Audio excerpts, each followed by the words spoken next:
Greg, I have a question for you. While rehabbing a home during the winter in a very dangerous part of town, a small blonde dog who you've seen around the house walks into the home on a winter day and pulls a steel wool pad out of the box and starts shaking it like a toy.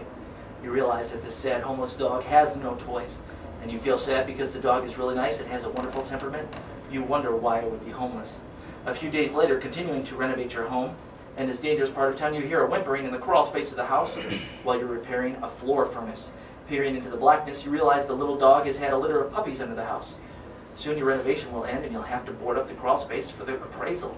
But the dog has been using the crawl space as a shelter for it and its puppies. If you board up the crawl space, the puppies will be too young to survive in the cold and will almost certainly die. Yet you know if you take the pups in the mom dog home, it will be difficult to find good homes for them. You can tell that there are some medical issues with the mom and most likely the puppies. Chances are, if you do take the dogs home, they will not be able to be adopted and you will have 6 new dogs for life if you take them out of the crawl space. So what do? 1, board up the crawl space, remove the mom and puppies, let them stumble off into the bitter cold. After all, you are here on business, not a mission of mercy, only the strongest survive. Or number 2, remove the pups and mom, take them home, explain to your spouse that you've been looking for 6 new dogs and as luck would have it, you actually just found them. They do have a skin disease, but they are cute, and can they sleep in your bed? Greg Ziskind, closed strap title and escrow. How would you answer that, my friend?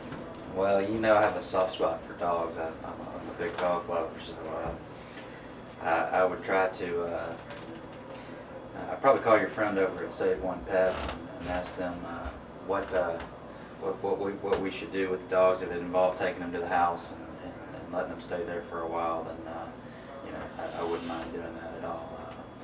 But certainly wouldn't board up the crawl space and wouldn't leave them in that situation. Did you just insert a number 3? There's no number 3. Did you just say call Save One Pet? That's what you just said. You said. Yeah, I'm going with that one. Ooh, Jim Reedy, what would you do? Number 1 or number 2?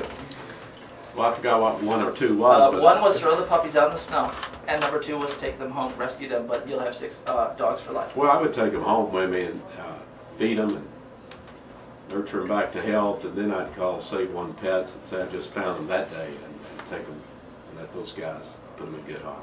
We got 2 callers on the line. Callers, this is what we're going to do. We're going to finish up a quick segment here and get you on hold, and then you can play my game when we come back.